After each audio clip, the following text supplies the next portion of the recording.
السلام علیکم ورحمۃ اللہ وبرکاتہ۔ نحمدہ ونصلی علی رسول الکریم، اما بعد، اعوذ باللہ من الشیطان الرجیم، بسم اللہ الرحمن الرحیم۔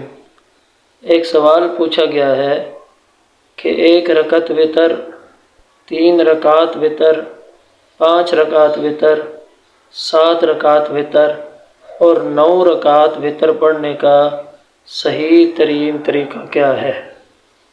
تو سب سے پہلے 1 رکعت وتر پڑھنے کا طریقہ بالکل وہی ہے جیسے آپ 2 رکعت نماز ادا کرتے ہیں اور سلام پھیر دیتے ہیں، تو بالکل اسی طرح آپ نے 1 رکعت وتر ادا کرنا ہے اور اس کے بعد سلام پھیر دینا ہے۔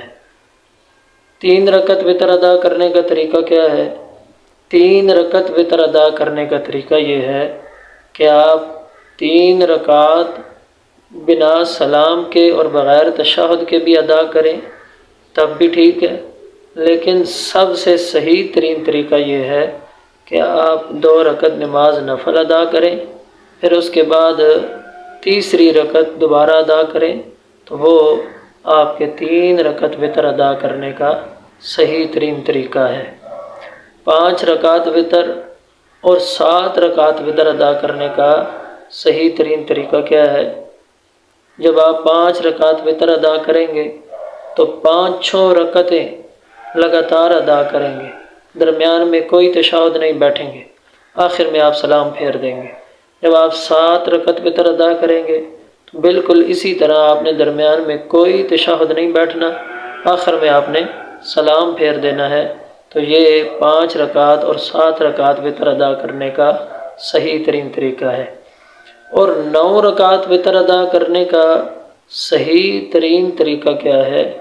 وہ یہ ہے کہ جب آپ 9 رکعت وتر ادا کریں گے تو 8ویں رکعت میں آپ نے 8ویں رکعت پڑھ کے آپ نے تشہد بیٹھنا ہے، درود ابراہیمی تک پڑھنا ہے، پھر آپ نے دوبارہ کھڑے ہونا ہے اور 9ویں رکعت ادا کرنی ہے۔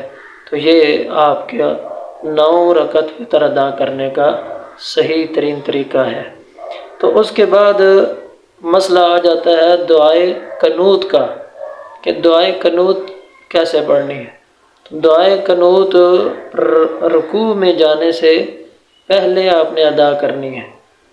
جب آپ پڑھتے ہیں نا سورۃ الفاتحہ اور کوئی اور سورت پڑھتے ہیں، سورۃ اخلاص پڑھتے ہیں، سورۃ الناس پڑھتے ہیں، تو آپ نے سورت ختم ہونے کے ساتھ ہی دعائے وتر، دعائے قنوت پڑھنا شروع کر دینا ہے اور رکوع سے پہلے اس کو ادا کرنا ہے۔